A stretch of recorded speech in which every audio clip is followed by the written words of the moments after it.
Welcome to the Rotary Membership Action Plan session number 6, Become an Irresistible Club.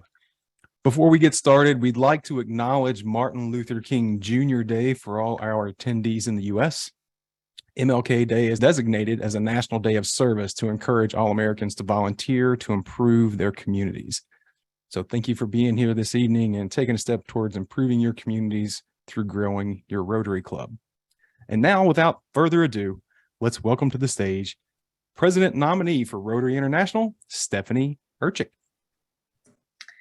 Thank you so much, Andy, and family of Rotary, good evening. I am so excited to be a part of this particular webinar because of the topic. You know, my presidential aide, past District Governor Tom Gump, and I have been speaking about club culture for more than 2 years now. We do so around the world, virtually, and also when we can in person, because it's just really such an important topic. If you've been paying attention to Rotary information, especially satisfaction surveys, you know that the number one reason for membership decline is club culture. I want you to think for a minute about the things that you do outside of Rotary. Some of you might be avid golfers, or maybe you're into going to casinos, or maybe it's retail therapy that gets you excited, or maybe cultural events, going to concerts. Think about what it is about that particular experience that keeps you going back. In my case, it's watching professional football. Those of you who know me well know that I'm a Steelers fan. And, you know, I like going to Steeler games, and I spend that money to buy those tickets. And I like the atmosphere. I like being around other fans, and I like to wear the black and gold jerseys. I find value in that experience. And that's why I keep going back. And we do the same thing when we approach Rotary meetings and Rotary events. For those of us who keep going back, it's because we find value. You know, about 4 years ago, I started using a phrase in my presentations about membership, and that phrase is simply irresistible.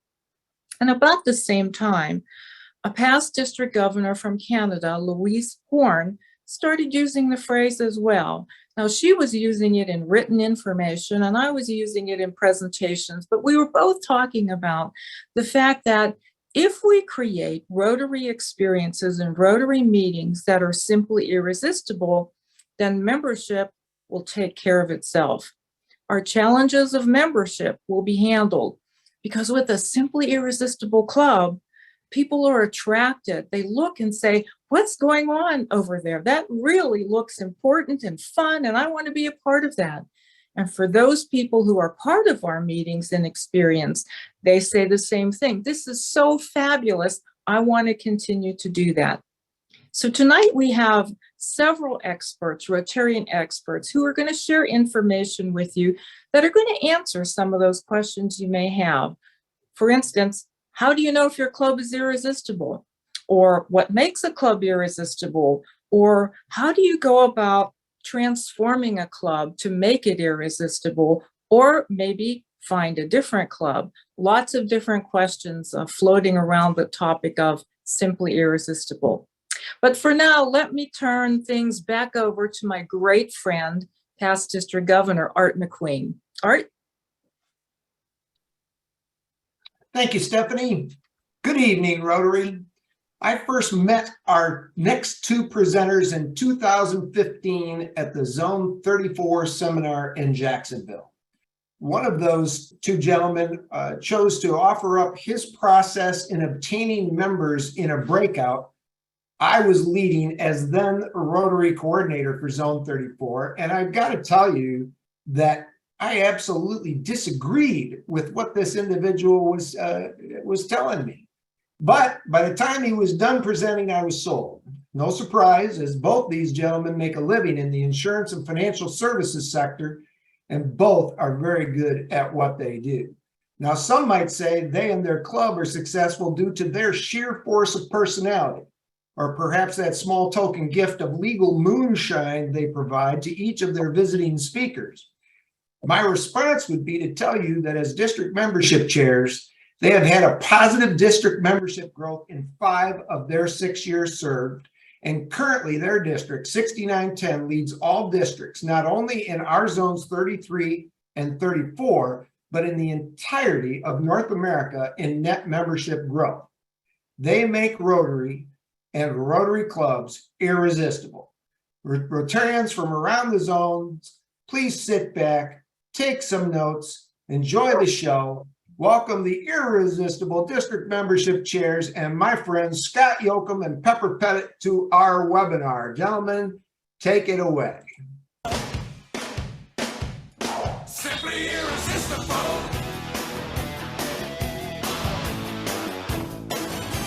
Simply irresistible. Well, thank you, Stephanie, and thank you, Art. Good evening, everybody. I'm Scott. And I'm Pepper. And tonight we're going to talk about how to make your club an irresistible. Hey, what is it? I heard you were going to talk about irresistible, and I want to be irresistible. Well, so I thought you already were, Mike. This is Mike Berg, everybody. Mike Boyd, welcome tonight. We're not going to show you how to be irresistible. We're going to show the Rotary clubs how to be irresistible. Oh, So stick around. Go have a seat. Okay. And by the time we're done tonight, you're going to know how to make Rotary clubs irresistible too. well, I hope you pass the audition. Well, thanks for joining us, Mike.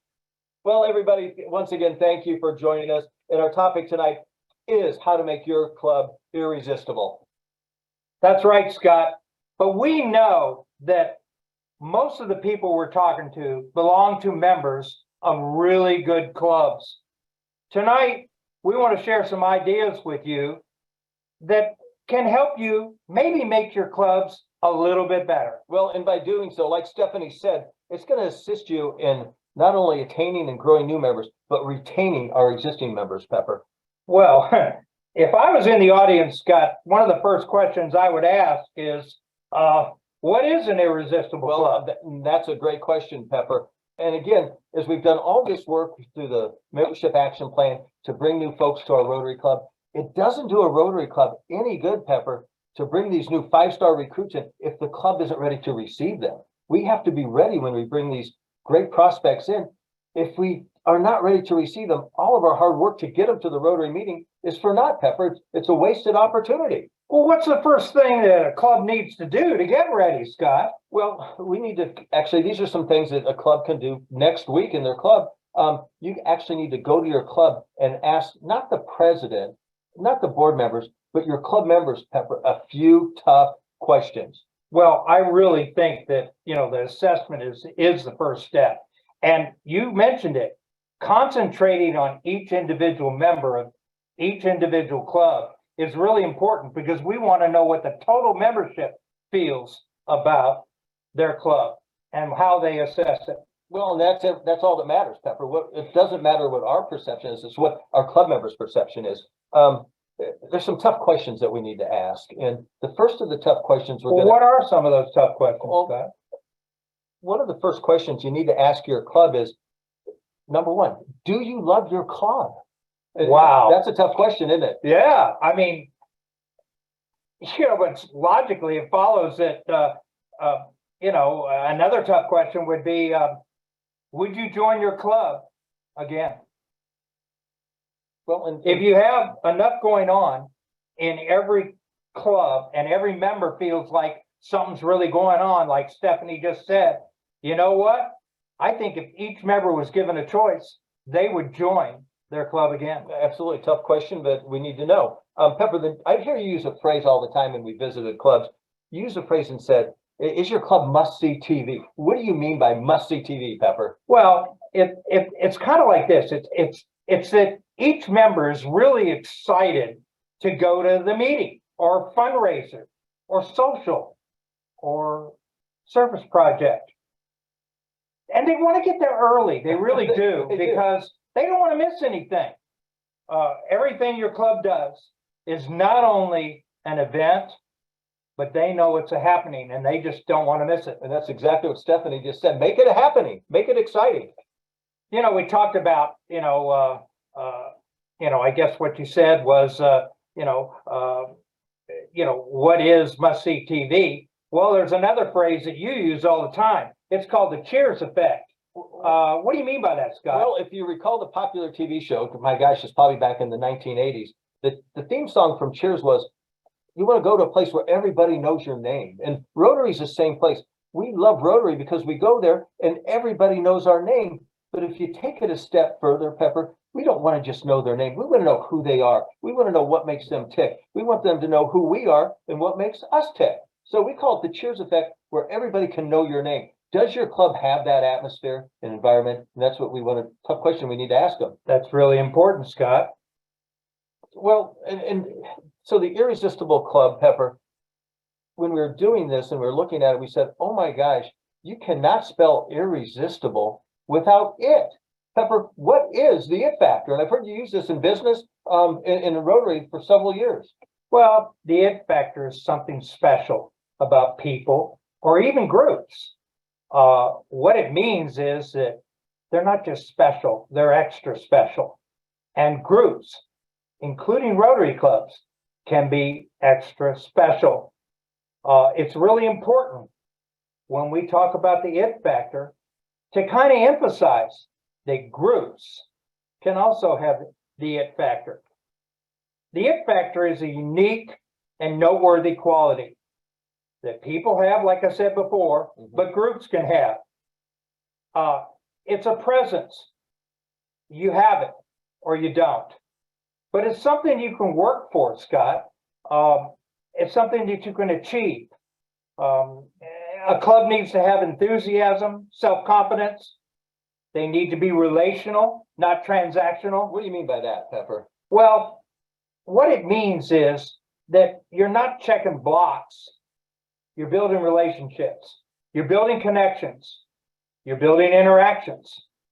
And in turn, you're building partners that become part of your family. That's what a Rotary Club is. And we do something else too. Irresistible clubs always make it about others. Their members make it about others. And as a Rotary Club, we make it that, it's all about somebody else, not us. A Rotary Club can be all these things. And the it factor helps you be all these things. Well, I agree, Pepper. And again, you ask your club members these tough questions. Do you love your club? Would you join your club again? Is your club must-see TV? If it's not must-see TV, what do we need to do to make it must-see TV? And you have the Cheers effect. Does everybody know your name? Is it, as Pepper said, your Rotary family? And then the toughest intangible of all is the it factor. Does your club have the it factor? If you answered yes to these tough questions, congratulations, your club is probably an irresistible club. If you cannot answer yes to all of these tough questions, your club is close, and we're going to share with you folks here this evening how to get your club over the hump, how to make them truly irresistible. Well, Scott, now that we know what an irresistible club is, how do you become one? Well, like anything, Pepper, it's not going to be easy, but it's going to be simple. We're going to focus on three main areas. They are simple, and as we like to say, anything we ever share with folks, Pepper, we want this as something that they can implement right away. They can take this back to the club level, and they can implement it at next week's Rotary Club. So we're going to keep it simple. So, Pepper, what's the first area we're going to focus on how to make your club irresistible now that we know what an irresistible club is? Well, I think the first thing that we want to talk about when we talk about irresistible clubs is the atmosphere and environment. Everything a club does, whether it be in meetings, whether it be in socials, whether it be in fundraisers or service projects, it's that atmosphere and that environment that is so important. Well, in describing the atmosphere and environment, once again, we're going to keep it simple here this evening, if everybody's okay with that. And we're going to appeal to our five senses. What do you mean by that, Scott? Well, we're all familiar with what our five senses are. We're going to go over the five senses one by one. And this is actually a guide, Pepper, that can assist a club in becoming an irresistible club. Well, that sounds pretty simple. Where do we start? Well, we're going to start with what we see. Or the first sense is sight. What's the first thing we see when we walk into a Rotary meeting, Pepper? Is your meeting welcoming? Is it professional? Is it a good location for everybody? And then the next thing our eyes go to is the signage and banners.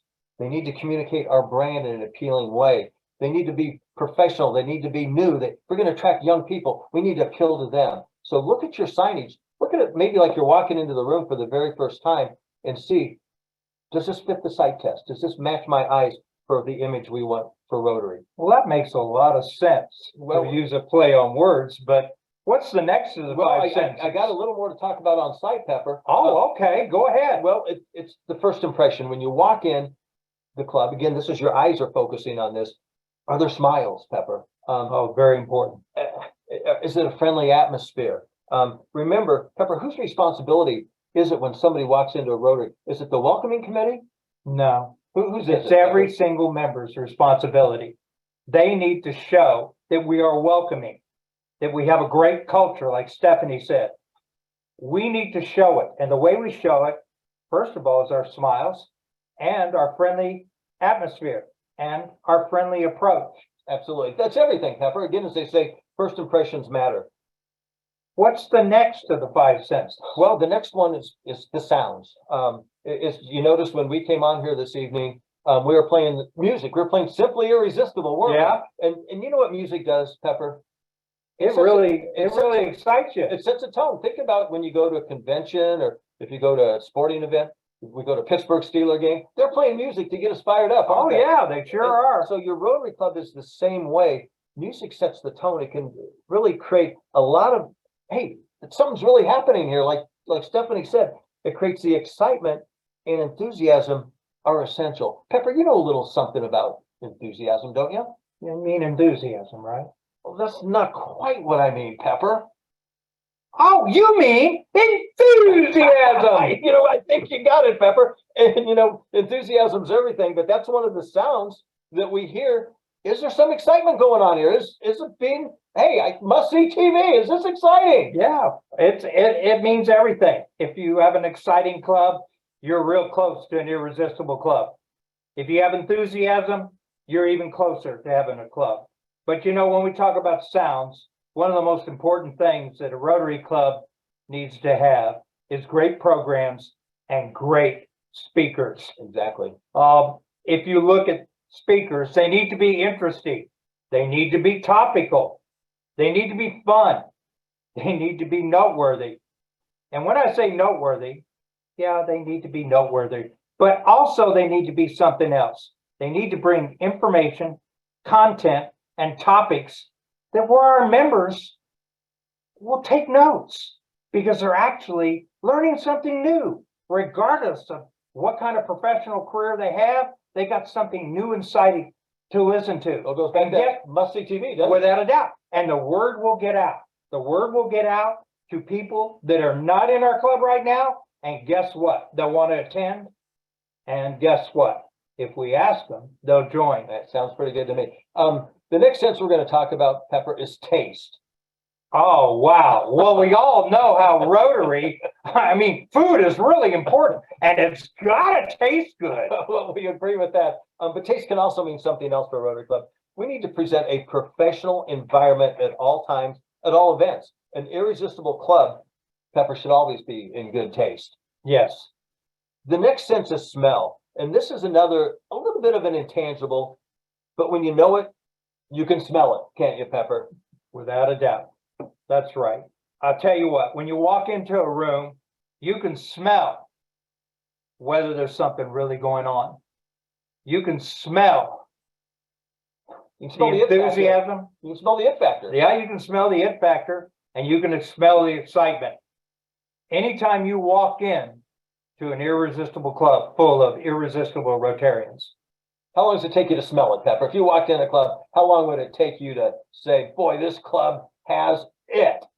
seconds, just a matter of seconds. Well, because you can smell contagious, can't you, Pepper? No question.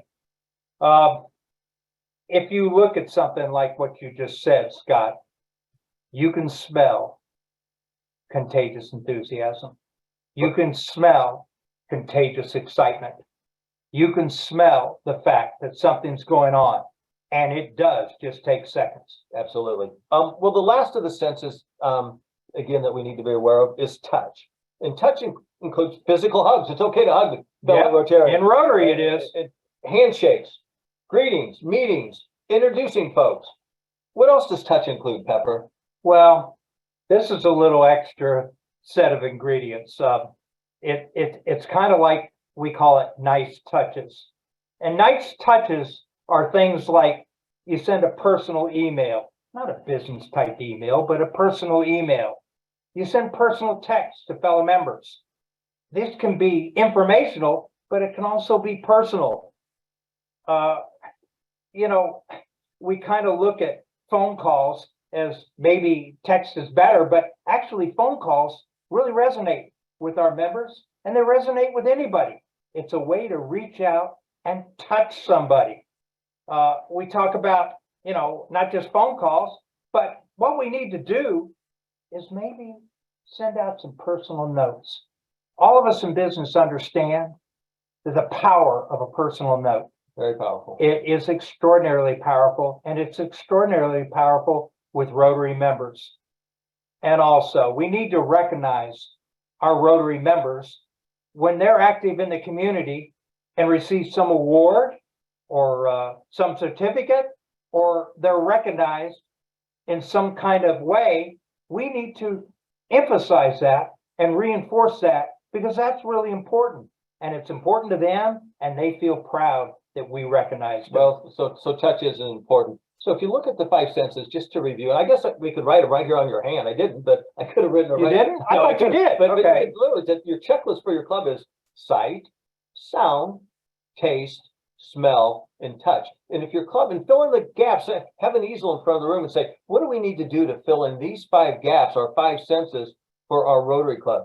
And it's just like a great recipe, Pepper. If I'm making a stew and I leave out a few of the ingredients, the stew's not going to taste very good, is it? No, it's This not. is the Rotary recipe for Irresistible Club. Don't leave out any ingredient if you want to become an Irresistible Club, because all five of these senses are important. All five of these things matter. No, it's not written on my hand. Oh, okay. I just wanted to make sure again. It wasn't. So that's the first. Again, it's not going to be easy to prepare the Rotary stew, but it's going to be simple with just a little extra effort, and it's going to be worth it. Pepper, what's the second area of focus to become an Irresistible Club? Well, Scott, it's about relationships, relationships, and relationships. You know, the reason why most people join Rotary is because of relationships. Absolutely. Had a relationship with somebody. Unfortunately, one of the main reasons people leave Rotary also is because lack of relationships. Engaging new and existing members on a firmer and more lasting basis, again, become simply irresistible, to use the phrase we're using tonight here, Pepper. Yes, that's exactly true. Of course, one thing I'd like to point out, we're always talking about engagement. If you want to engage somebody, though, build a relationship. That's the easiest way to engage somebody. Well, here are a few components. As Pepper and I have been to many, many clubs, one of the common denominators when we go to clubs, not that we're evaluating clubs, but we're making mental notes. One of the common denominators that all these quote unquote irresistible clubs have was, again, back to the term you just said, Pepper, relationships, relationships, relationships. You may have heard this before, but we want to say it again because it's really important.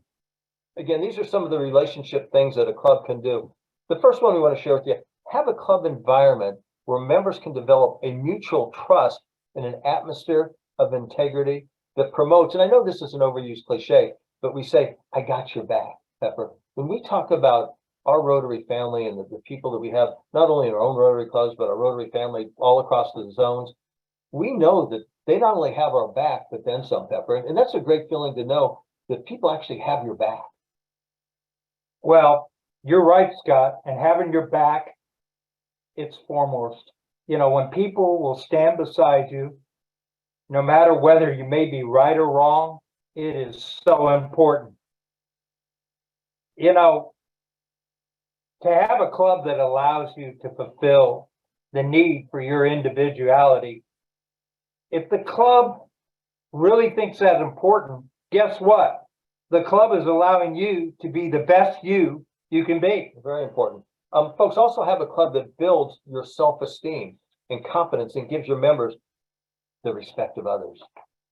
You also need to have a club where you can have the opportunity to receive professional and personal development that can apply to all aspects of your life. And Pepper, I think this is an underutilized value of Rotary. Here we have a lot of seasoned professionals just like yourself, and a young professional can come to Rotary every single week and sit next to you, and you can share information that, that maybe can help them in their professional career of things that you've learned along the way. This is an underutilized value of what Rotary can bring as we try to attract new and younger people. Well, without a doubt, Scott, I mean, if you look, mentoring goes both ways.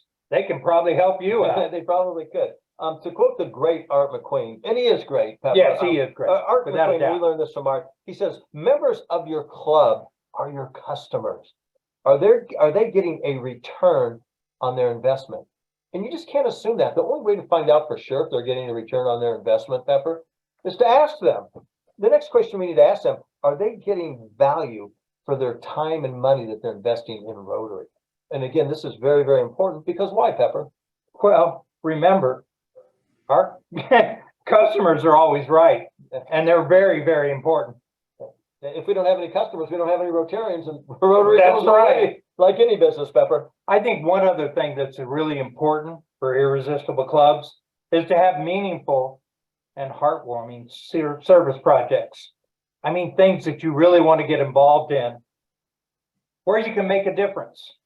And those projects will allow us to realize that we are all part of something that's bigger than us. Absolutely. Pepper, do you mind if I share a quick story? I go ahead, recently Scott. was at a service project, and a former Rotarian shows up at the service project, and she had been a great Rotarian for about 5 years. And she had some life circumstances. Her husband passed away. Her business wasn't doing so well. And she came back to Rotary, and her name was Chris. And I said, Chris, can you tell me why you came back? And you know what her answer was? You know what? She said, I miss the people. I miss the relationships. I miss my Rotary family. And she's back now, and everybody was so excited that she was back with our club. Scott, can you tell me what club that was? Well, it was our club, Pepper. And she's a member of our club, and she's back. But the reason she came back was because, to quote her, it was all she missed the relationships, Pepper. I guess that relationships really are the tie that binds. I think so. As we know, Rotary's motto is service above self. Scott and I both feel that it means two things: service to our fellow members and service to our community. Service to our community is also about relationships, relationships, relationships. Yeah, absolutely, Pepper. And that's the final area of focus we're going to discuss tonight. We've discussed atmosphere and environment. We've discussed relationships with our folks that are in Rotary, but relationships with our community are our final area of focus here tonight, Pepper. With effective service projects and public image endeavors, let's face it, Rotary is the tip of the spear. In every community, we have a Rotary Club. They really are. If you want to get something done, guess what? You don't ask any other organization but Rotary. Well, and it's important that we make that connection with our community. It doesn't do us any good to say, hey, we're going to go do this or we're going to do that. We need to have a pulse of what's going on in that respective community. What are their needs, Pepper? What service projects do we need to perform that are specific to our respective communities? Because guess what? They look to Rotary for answers. They know that, to put it bluntly, we have solutions. And remember, if we develop the relationships with the folks in the community, we can adhere to their needs in the community. We can do what we're supposed to do, and that's have service of ourselves, not only with our fellow Rotarians, but with our community. And when we talk about how important our communities are to be in an irresistible club, you know, to quote the great George Robertson Burnett, He's great too. yes, he is, Okay. without a doubt. If your members love your club, you have a great club. If your members and your community love your club, you have an irresistible club. Well said. Give someone the gift of Rotary. Just ask them, to join your club. Make that person more than just a member of Rotary, of your Rotary club. Allow them to not only be in Rotary, but to have Rotary in them. Can you say that one more time, Pepper? Say that again one more time. That's a great statement. Yeah, don't allow, them to only just be in Rotary, but to have Rotary in them. If we accomplish that, every Rotary club will be irresistible. Pepper, here's Webster's dictionary definition of irresistible. It is as follows: impossible to refuse, oppose, or avoid because it's too attractive and strong. Gee whiz, that sounds like an irresistible club to me. Well, if we do all those things, Pepper, keep it simple, put a focus at the club level, at the member level, find out again what they want. We will become irresistible, and all the great things we're accomplishing with this MAP program and all the great Rotarians that we are bringing into Rotary. We will not only bring in, as Stephanie said, people want to come and join us, but we'll keep them all too, Pepper. And Rotary all over the world will become irresistible. Very good. Thank you, Pepper. Now back to you, George. Thank you so much, guys. What a great presentation from all three of our presenters tonight. What a pleasure to have Rotary International President nominee Stephanie Urchick with us. I mean, Stephanie's no stranger to us, but as she prepares for worldwide stardom, it's great that she's found the time to be with us tonight. Really appreciate it. And what about these two guys? There's great double acts. In cartoons, it's Tom and Jerry. In old movies, it's Laurel and Hardy, and we have Batman and Robin with Marvel. But in Rotary, we have Scott and Pepper. Thanks, guys. That was just absolutely great. So keep your questions coming because we have got some time. And I'll start off with a question for Stephanie, if you don't mind. Stephanie, someone would like to know, how important do you feel surveys are to get feedback from our members? I think surveys are really important because it does two things for us. First of all, it gives us an opportunity to get information. People can answer and respond to how they feel about something. But the second important thing it does is it gives people the chance to feel heard. That's how we get input and buy-in. So even if we don't use anything at all that comes through on a particular survey, the fact that the person had an opportunity to say how they feel, to provide some information, is what creates buy-in. So when you're thinking about transforming your club culture, and Scott and Pepper, you had some absolutely great ideas. When you think about those things, it's really going to be important to have spark plugs in the club, people who are going to jump on that bandwagon. And so you want that buy-in. So surveys can be very important. Thank you so much, Stephanie. And thank you, Samuel Hall, for that question. I have a question for Scott and Pepper. We understand what you were saying, how you mean about walking into a club and getting that feeling of energy. How would you feel that an old traditional club, and we all know them, and as I know you, a lot of clubs, you've seen these older traditional clubs, how could they quickly make a transformation to create that energy in the room and maybe get rid of some of that traditional staleness? Okay, well, I'm going to start off, Scott, real quick. It is absolutely unbelievable what a smile does. If you just have every person in the room smile when there's a guest, it just is contagious. And then you walk up, you shake their hand, and you start asking them questions about who they are. And be really interested, because remember, it's about them. Just doing those few things can change the entire atmosphere and environment about what's going on. Well, and as Stephanie said, you get a couple spark plugs that create that environment right from the get-go, and that does become contagious. Everybody's like, hey, wait a minute, I want to smile. I want to be a part of this too. And as you said earlier, Pepper, everybody's a member of the welcoming committee, not just the designated welcoming committee. It's every club member's responsibility. And little by little, George, that probably would not happen overnight. But again, when 3 or 4 or 5 or 10 people get on board, you can change the dynamic of a club pretty darn quick. And Scott and Pepper, I loved your idea about using music. Now, I'm not talking about music from the 1920s and the 1930s, but I'm talking about music that, energizes people. Well, when you walk into an environment and there's that kind of upbeat music playing, you can't help but feel the same way. So I really like that example that you had about using music.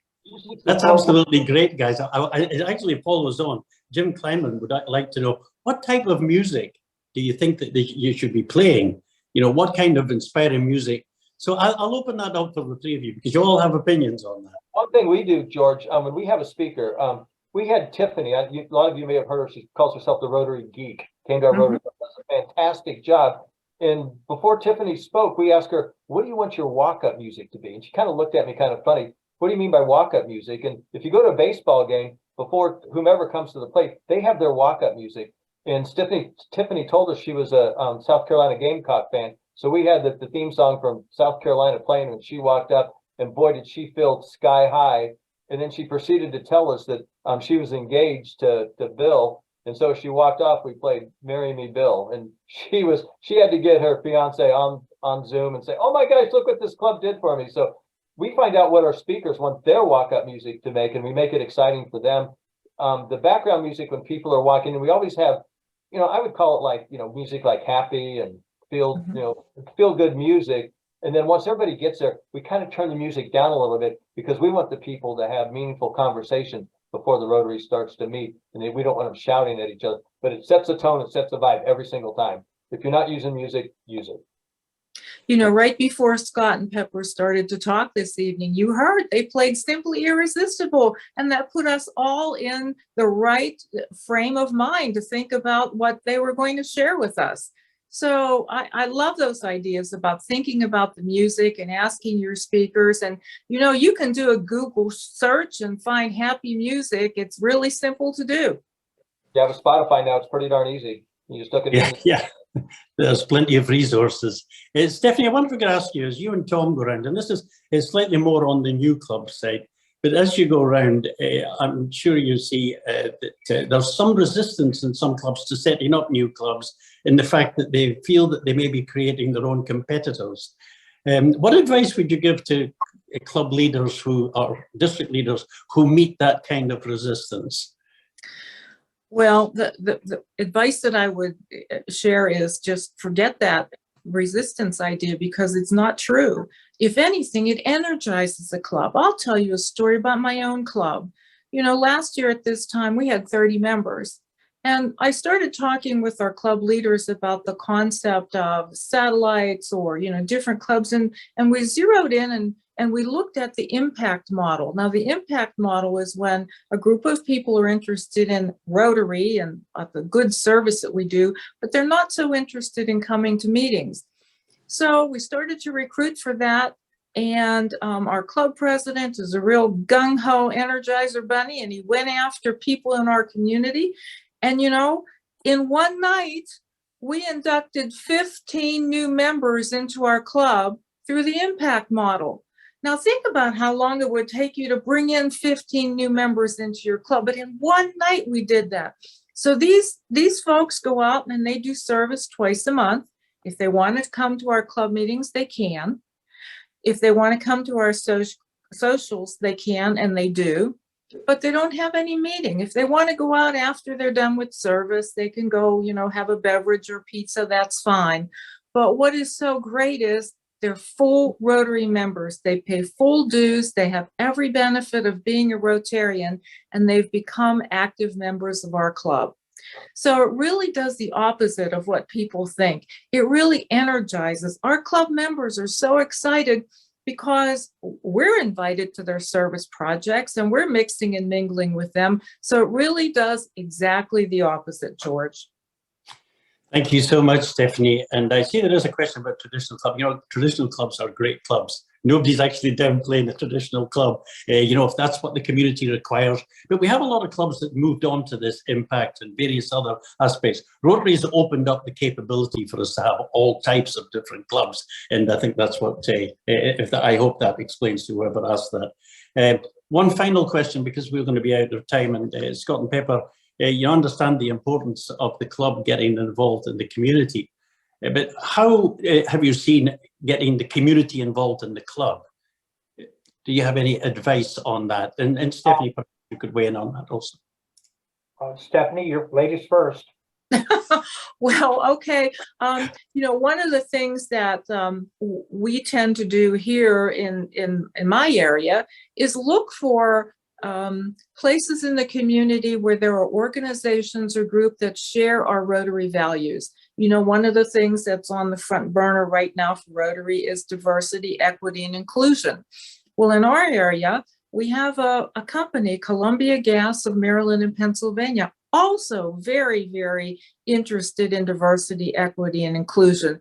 So we began some discussions with that organization about possibly co-sponsoring some things and partnering, bringing in some speakers in the local high school. We even talked about the possibility of getting some international food trucks at one of our local malls so that people could, try different kinds of cuisine.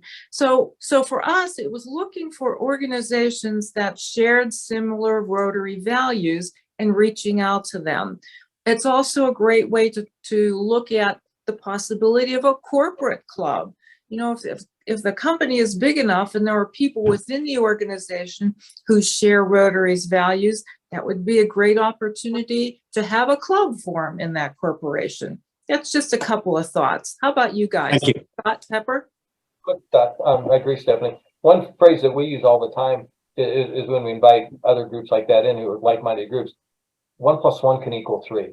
And I know that sounds a little cliche, but when we take the power of Rotary and the brand of Rotary and the power of all of us together with an outside force as well, 1 + 1 can equal 3 in your community. We use that phrase all the time. Thank you, guys. Can I have Yes, one? go ahead. Yes, please, Pepper. We reach out to leaders in the community, people of influence, and either ask them to come to a meeting or come to a fundraiser or a function or a social. Maybe not to become members, but trying to build a relationship with them because relationships are so important to these key people. What's that phrase you use? We need your help. Yeah, there's a question, and this has been taught for years. It's a disarming phrase. George, we need your help. We can't do it without you. I'm serious. It's disarming, And you know what they and say? it works And you know every what they time. say every time? Yes, what do you need? What do you need? That's absolutely wonderful. We need you. I love that. I was brought to this about the community because two ladies who are not in Rotary said to me, we love our Rotary Club. And the fact that you used the word our, I just thought was fabulous. They held ownership of the Rotary Club and they loved it. One of the things. Now we need to get them to join us. I just want to say this one thing, okay, real quick. Pepper. Stephanie, will you forgive me? This is kind of important, but it's something we do for our Thanksgiving dinner when we feed 600 to 650 people. We invite members of influence in the community to help us.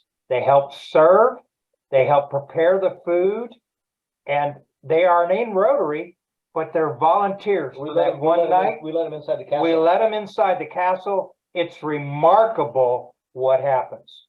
And we just let it go and let it happen. Sorry. Thank you, George. Are we in Rotary jail, George? We've been in Yes. Rotary jail. No, you're not in Rotary jail, but I'm going to hand over to our wonderful director, Jeremy, so that he can thank you properly and see us out. So over to you, Jeremy.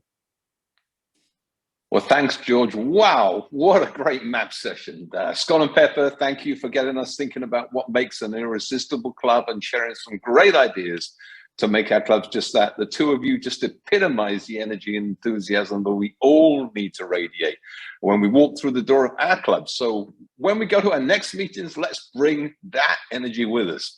It's definitely contagious in the best possible way. It's also great, of course, to have Rotary International President nominee Stephanie with us today. And Stephanie says our club experiences and culture literally determine whether our members will stay or leave. So let's invest the time and the effort to make sure our clubs and members feel this phenomenon. Okay. Those of you at our International Assembly last week in Orlando will have smelt, felt, and touched that very enthusiasm and energy. And the President nominee Stephanie was there talking about irresistible clubs, of course, and as well as Rotary International President-elect Gordon, who introduced his theme of encouraging us to create hope in the world. And talked about the importance of well-being and mental health to our communities and members at this most challenging of times. In other words, making our clubs caring and supportive and inclusive places to be is irresistible also to our members. And President Jen was there, of course, continued to encourage us to imagine the impact we can have in our communities by creating lasting change. And this, of course, also creates irresistible clubs.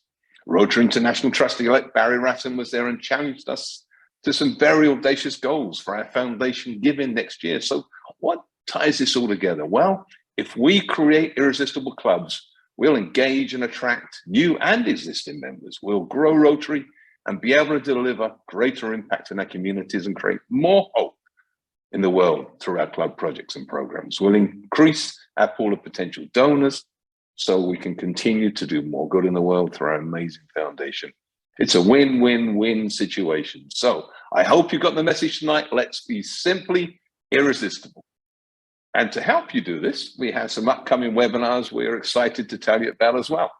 On January the 23rd at 6 p.m., the Zone 34 Rotary Public Image team has received many requests for an overview of the Facebook Business Manager. So we're thrilled to announce that Carolyn Mudgett from Rotary District 6970 is going to provide an overview for exactly that. And in that session, you'll learn about Facebook basics and the business manager side of things, and also how to publish, schedule, and repurpose content, as well as a whole range of other things as well. And then on January 24th as well at 6 p.m., there'll be Zone 33's public image team who will be presenting, collaborating with local media partners, a very important topic to share our Rotary stories and tell us how to do that and get the attention of the local media partners in doing so.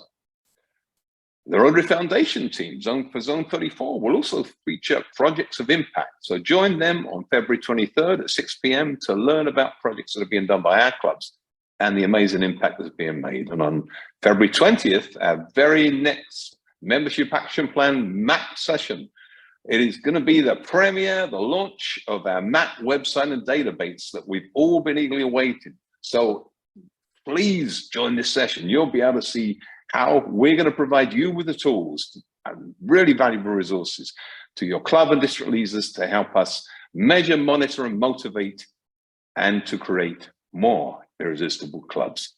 Thank you so much for being with us tonight. Join us again next time. Have a wonderful month, and let's keep being simply irresistible. Good night.